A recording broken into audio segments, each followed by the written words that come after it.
The gaming industry in 2026 so far is shaping up to be one of the most interesting years in the entire industry's history. Here's the current situation. Right now in 2026, video games are at an all-time high valuation. When you dig into the specific statistic, it's not yet fully known because the year isn't over, but it's estimated to be 225 billion to like 300 billion roughly. Which, keep in mind, that is what this industry is worth, that is not earnings. This specific statistic here is indicative of the amount of investment being poured into the gaming industry.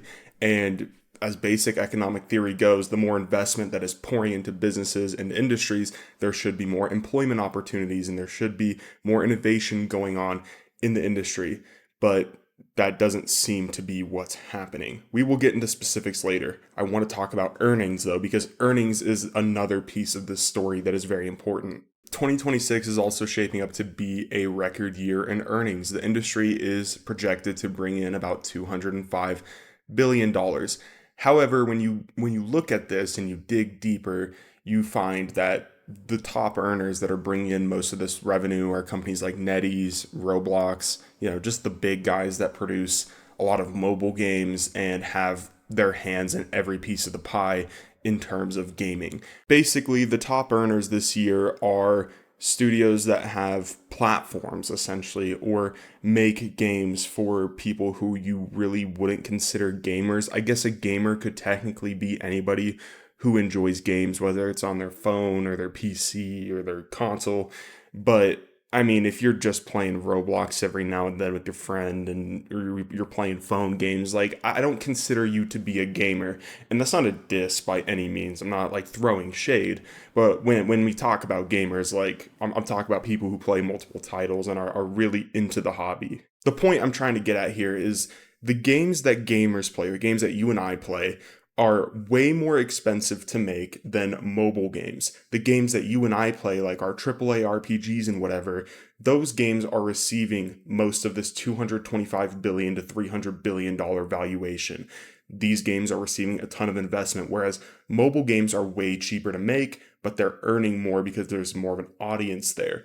Now, it's not me saying that traditional gaming is gone or it's on the decline, because that's also not true. The fact of the matter is there's more people in this hobby than ever. And if big AAA studios and the games you and me enjoy and the space you and me know, if this part of the industry is receiving most of the investment, then how is it that everything is blowing up in their faces right now?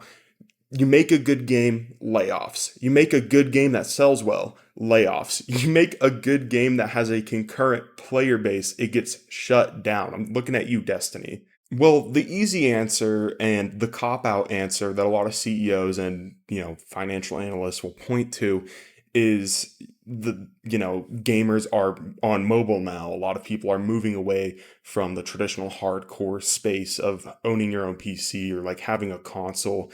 And that's simply just not true because these numbers are also at all-time highs. And I'm not saying that we should, point fingers at the mobile gamers out there because they're not a problem. They just happen to get looped into this. That's a completely different side of the industry. All right. And if anything, mobile gaming, I would argue, is actually good for the hobby because you are kind of pipelining people into the more hardcore options. For example, Destiny 2 was obviously on PC and console, but then they did Destiny Rising. Who knows? Maybe there's people who picked up that game. They're like, oh, I really like this IP. And then they learn about Destiny and Destiny 2. And then they're like, oh, let's go over to the console. That's my line of thinking here, as I feel like mobile gaming is pipelining people into the hobby. And I feel like the numbers back that up.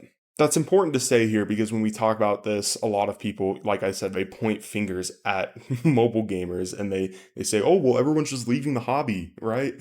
People don't want to play video games anymore. Like, that's simply just not true.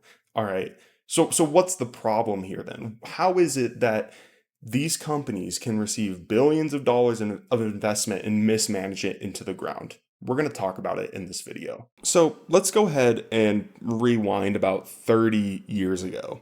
Video games were kind of in its infancy and it was on the come up. And gaming sort of tied its identity to tech, which makes sense, right? I mean, you're selling hardware, you're selling entertainment hardware. It makes sense that this industry would tie its identity to tech. And it still very much is a subsection of tech. But like the tech industry, the gaming industry has always felt like it needs to keep up with advancements. It always needs to have better graphics. You understand like how far video games have come, and that's been one of the biggest selling points to keep players along this ride is technological advancements, better graphics, bigger scale, things like that. And like I said, that completely makes sense, and it actually worked for a while. This business model worked. You could release a next gen console with next gen games every 6 to 8 years. That makes perfect sense. But now we're getting to a point where that's just not feasible, and the writing has been on the wall for 7 years. I feel like 7 to 8 years ago, we hit that ceiling with graphics to where advancements don't necessarily matter anymore from a player standpoint. I don't care about ray tracing. I don't care how good the water looks. I literally could care less. The things I look for are in-depth game mechanics and, smooth performance. I don't necessarily need it to look super shiny. I want my game to have a stable frame rate. I want my game to have a good art style. I want it to feel good to play. I want it to have in-depth game mechanics. One of the best looking games that I've ever played, in my opinion, is Astrobot. This game looks so good when you're playing it. It feels so good and it runs so smooth. And this game has incredible graphics, but it's nothing necessarily spectacular. Like, that's not the highlight here. The highlight of this game's performance is how good it feels when you play it. Another example of this is Hades 2. Hades 2 obviously does not have hyper realistic graphics, but it looks really good because the art style here is amazing. The game runs so well and it feels incredibly good to play. And there's a lot of in-depth game mechanics that make this game really, really spectacular. The point I'm trying to make here is there are a ton of opportunities to advance the industry forward in this space, making NPCs smarter, making the RPG mechanics feel more dynamic, like what Baldur's Gate 3 did. We could build on these things past, graphics. We don't have to push the genre forward every single generation by making the graphics look more realistic. But this industry seems to be obsessed with that, and it doesn't make sense to me. The reason it doesn't make sense to me is because when you try to design a game that looks like Red Dead Redemption 2 or a GTA game, something like that, when you try to achieve that level of visuals and graphics, you end up taking 12 to 15 years to make a game these days, something like that. Like, that is so much money and time. And the fact that these companies are looking at the option of diversifying a lot of smaller projects that might achieve those things that I just talked about, that could take 2 to 5 years to make, maybe even less. And the other option being creating a game that takes 15 years to make that's going to try to mimic real life makes absolutely no sense. Like, why do they choose that option? Businesses are supposed to make money. Businesses are supposed to diversify their product offerings to manage risk. Video games are a huge, huge risk in terms of business ventures, okay? Entertainment is risky. So why would you be ignoring one of the most fundamental things that you learn in a high school business class, and that is diversifying your risk? They have been actively ignoring that by pouring tons of resources and time into one project. Like, dude, and so many studios do this. I want to make the point here too that there are some outliers in the space, and we will talk about them in this video. But my main point here is video games are taking too much time and too much money to make. End of story. Now, I'm not necessarily saying that you should reduce headcount and find ways to rush video games out the door. That's not what I'm saying here.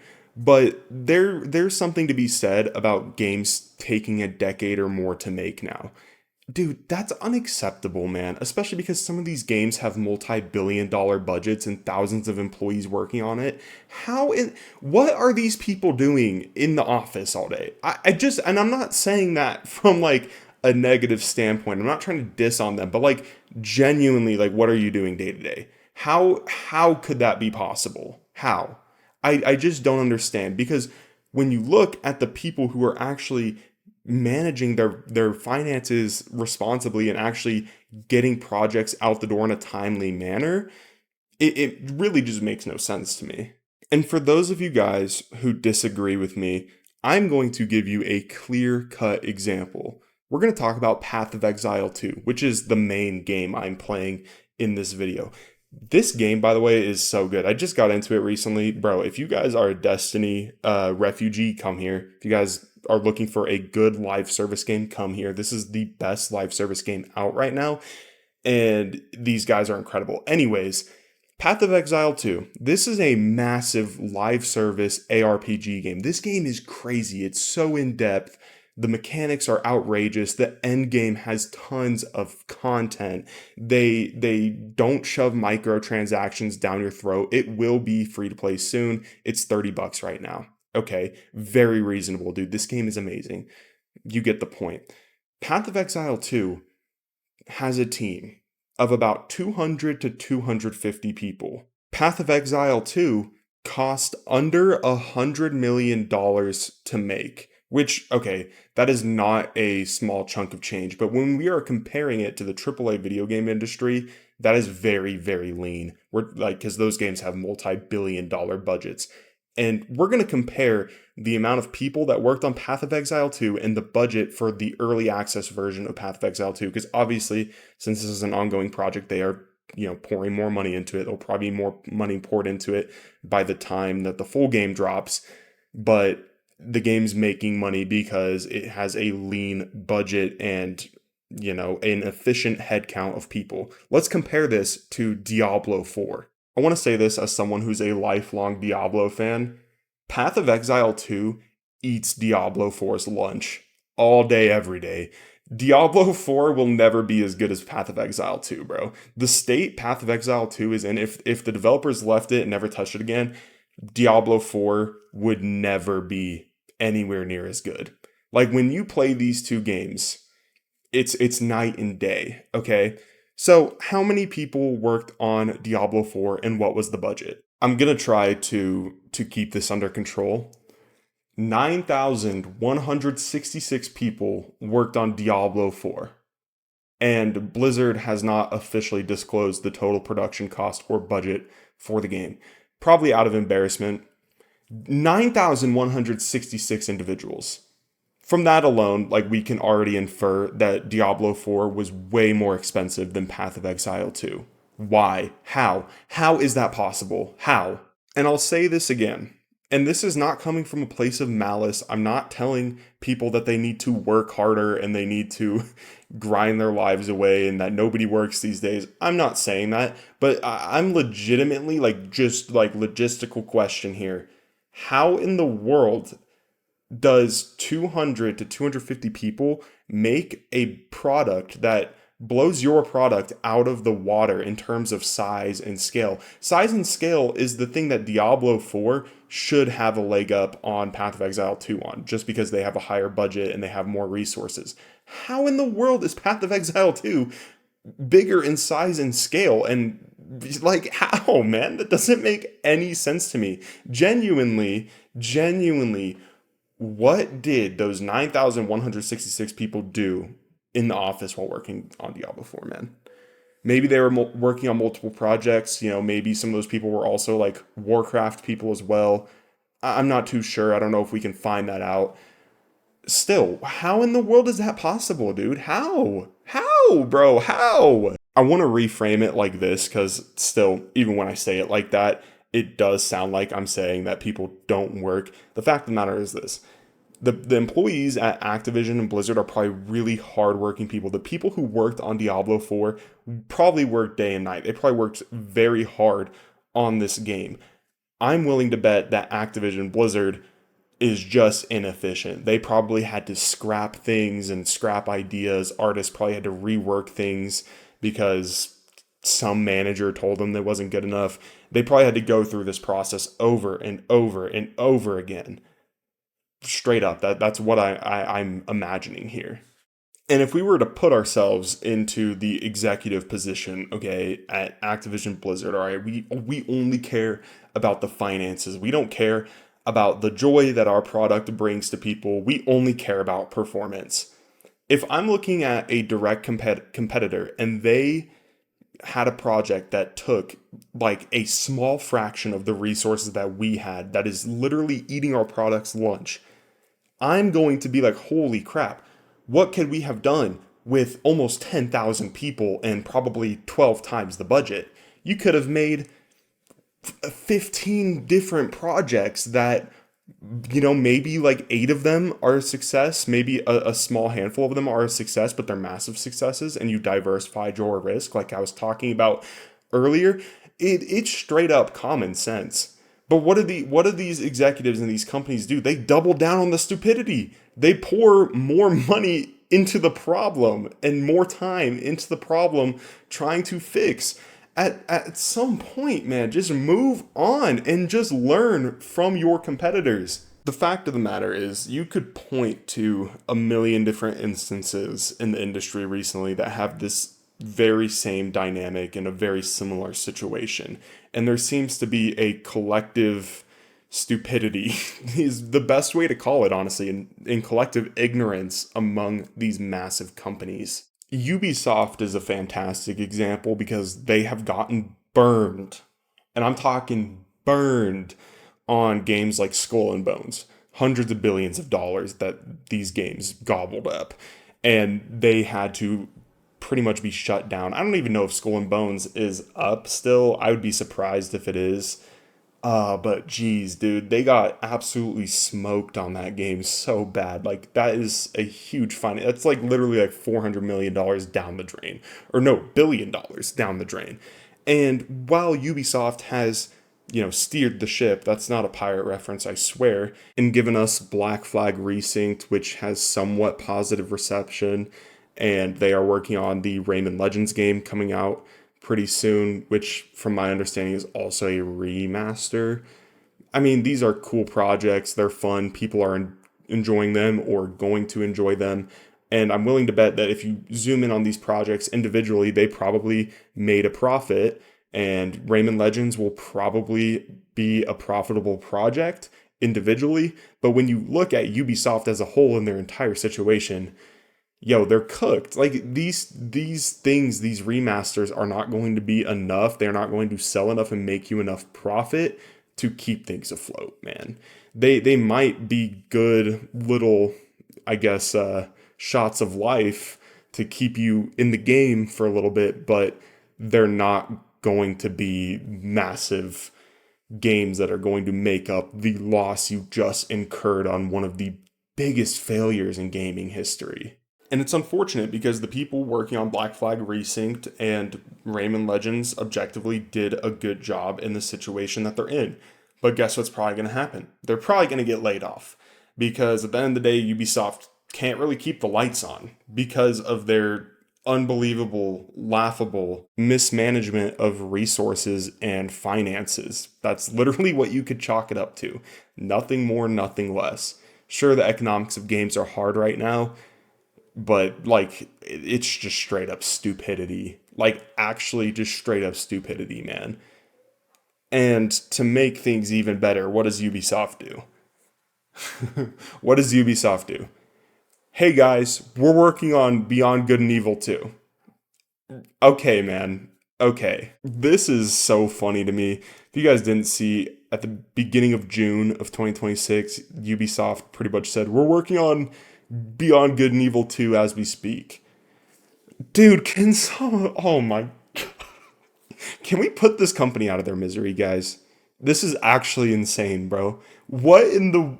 Yo, let this go. Literally let it go. The Beyond Good and Evil 2 situation is unbelievably hilarious to me, especially when you consider the fact that Ubisoft is literally sitting on a gold mine of untapped intellectual property that they could rehash and bring to the public that people would absolutely love. Splinter Cell is one of the biggest examples that I can think of off the top of my head. That would go crazy if they actually made a good Splinter Cell game. Are they capable of making good games anymore? I don't know. But you know, I guarantee you the solution isn't to give us Beyond Good and Evil 2. Just let it go, man. Just let it go. But the situation of Ubisoft, like a common theme in the AAA gaming industry, is not exclusive to just them. There are a ton of other companies that are facing very similar situations with very similar dynamics. Companies that are sitting on untapped gold mines of intellectual property and just refuse to use it. It's literally insane, man. And this has been a common trope, I think you could call it, in the video game industry for decades, honestly. But like, it's like you have something that fans clearly want. Like the gaming industry's, customers are very vocal, and it's not hard to figure out what the hell people want. It is literally not that hard. And they refuse. They absolutely refuse for whatever reason. You could point to investors and management, but I once again, like, from a business standpoint, it's like you they're trying to mold video games into this product that they are not. They are trying to redefine a product that cannot be redefined. Video games are not something that is up and coming in its infancy. It is still a developing industry, but that doesn't mean you can just come in and reshape things. For example, like, let's use Ubisoft as an example again. They released a crypto game or whatever. What is that? Like, a crypto platform.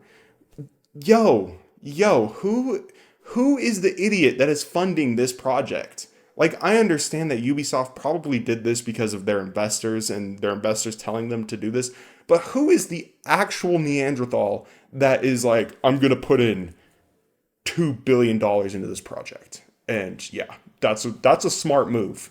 Who are these people, man? Like, actually. While we're on the topic of complete lunacy, we need to talk about the live service gold rush.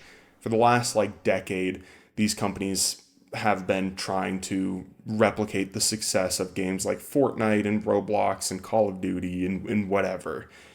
And this is another instance where a lot of players in this space are literally just ignoring common sense.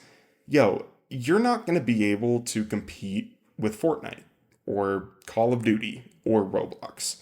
People who are on live service games are staying on their games. That's not to say that there isn't room for new products. For example, Path of Exile 2, I think, is a fantastic live service game, and it has a great studio behind it that actually knows what they're doing.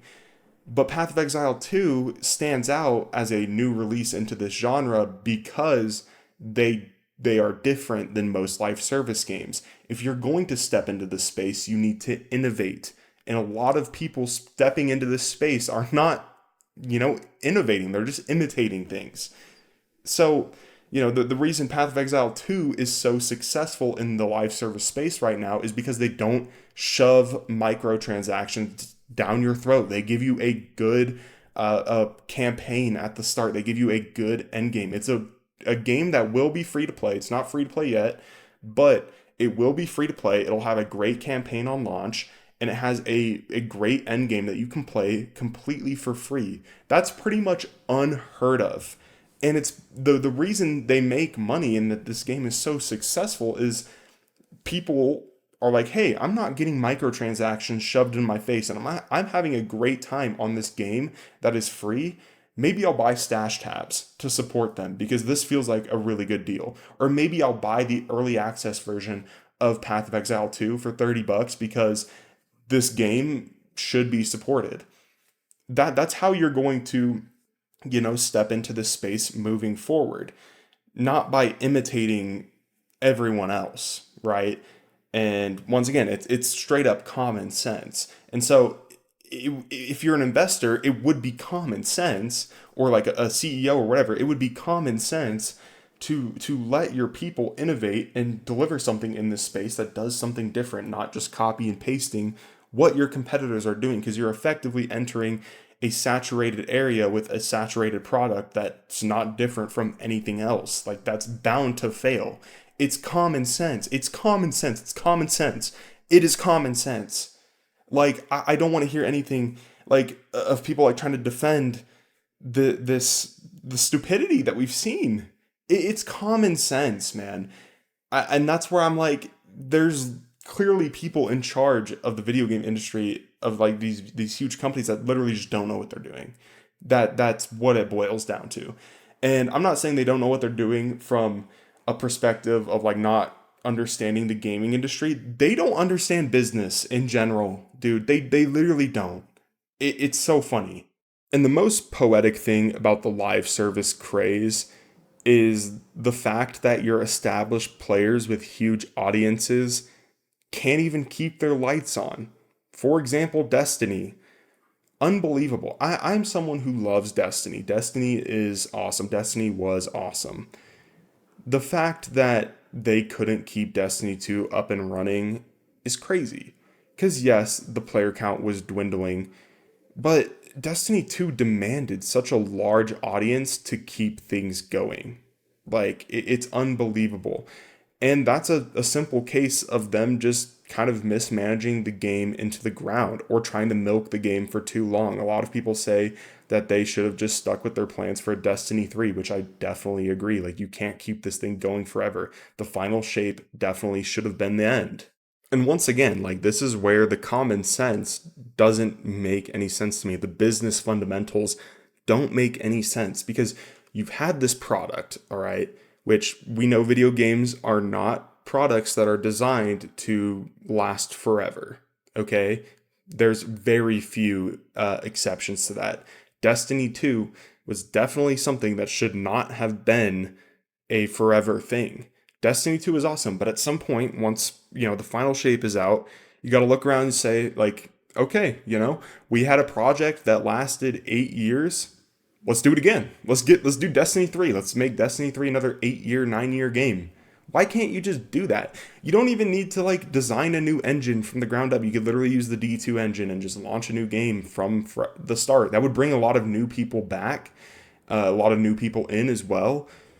Like, why don't you just do that? You can still keep this live service business model going with multiple releases. Once again, Path of Exile is an example of that. They right now have Path of Exile 1 and PoE 2 running concurrently with their own audiences that love them both. Some of them play them both. Why can't Destiny be the same? Like, literally, why is that so hard to grasp? That feels like the common sense thing here. You don't have to completely sever the idea of releasing a Destiny 3, but on the flip side, you also don't need to abandon the idea of making Destiny a live service ongoing thing. Why don't you just release another free to play Destiny 3 that's the same thing you've been doing with Destiny 2 and just keep the Destiny 2 servers up, maybe do the moment of triumph update then after the final shape, and then you move on to the next title and just tell people, hey, we're working on D3 right now, enjoy this for now. And then while D3 is going, keep D2 up because people will still spend money on it and it'll still make you money. Is that so hard? That feels like if that played out, that's the hybrid of what Bungie was trying to achieve. Because the original plan with Destiny 2 was to create a third game and then have the third game with DLCs and all this stuff like the first one. But then kind of near the beginning of Destiny 2, Fortnite took off and they wanted to structure their game around that sort of business model, which is fine. So it's like, why don't you just combine those ideas rather than just completely going all in on something? It's something that's common sense. There's no pragmatism in this industry whatsoever. Like I've been saying multiple times in this video, you can point to a multitude of examples that have the same story and the same dynamic as Destiny. It's so unfortunate. I guess the age-old saying is more money, more problems. But in the case of the gaming industry, it's more money, more problems if you're an idiot. Because, dude, I don't think that there's a reasonable justification that explains how these companies and these individuals have blown through the amount of capital investment they have received in the last 6 years. It takes a special type of individual, man. It takes a certain type of person to be able to blow that much money and just light it on fire. Like, they are creative at losing money. How is that possible? Dude, honestly, like, it's unbelievable, dude. It really is. I'm telling you, it takes a certain skill set to light money on fire, like we've seen in the gaming industry the past 6 to 7 years. One of my main inspirations for this video was Jason Schreier. Jason Schreier is awesome. He's the GOAT, dude. This dude has been in the space for a long time. He's very knowledgeable on the gaming industry. He's covered it a lot. He works for freaking Bloomberg, so he knows what he's talking about from a business perspective, and he's very respectable. He made a video talking about why video games cost so much to make, which is a great video. I definitely recommend you go watch it. I have to disagree with one point in this video. Jason Schreier pretty much talks about how video games have gotten more expensive and there's been a lot of flops. Basically, the state of the industry is the way it's in right now because of the cost of things and the cost of things going up. Like, healthcare being more expensive, because you got to have healthcare for your employees, real estate going up, rent going up. Like, all of these things are true. This is absolutely a true thing that is going on in the economy right now. But, like, we're not talking about small businesses struggling, because in the case of the gaming industry, small businesses, if you want to call them that, independent developers basically, are the ones that are kicking butt here. You could point to a variety of different indie titles or AA titles or whatever that are actually just crushing it in terms of financial performance and sales and all that stuff. These AAA companies that we're seeing flop flat on their face like this, these are companies that have basically infinite money. That, dude, oh my goodness, some of these projects that have been flops are like hundreds of billions of dollars. So, like, yes, I understand the cost of things going up is definitely a factor for the stress being put on the industry right now. I want to preface that the amount of capital we are seeing these companies burn through is unbelievable. Still, even with that factor. And I don't think that's a reason to say that, oh, well, the cost of things is going up and that's the problem, end of story. Which isn't the point that Jason Schreier makes. He talks about a lot of other things. I just wanted to say that because this video was inspired by that. And I definitely wanted to say that because I know there's going to be a lot of people saying, well, it's just the cost of things going up and you just got to put your hands on your hips and say, well, you can't do anything about it, because that's just not true. It's literally just not true. The fact of the matter is there are more people that are interested in gaming than ever. There are more people involved in the hobby. So there should, in theory, be more business. There should be a thriving industry here with the amount of investment that has poured into this industry. But that's just not the case. Like I said at the start of the video, we are in the biggest year financially for video games. We are about halfway through it. And when you sit here and you look around, it does not feel that way. It absolutely does not feel that way. And as things bubble up and probably get worse, we might see more layoffs. We probably will see more layoffs, unfortunately. We probably will see some studio closures.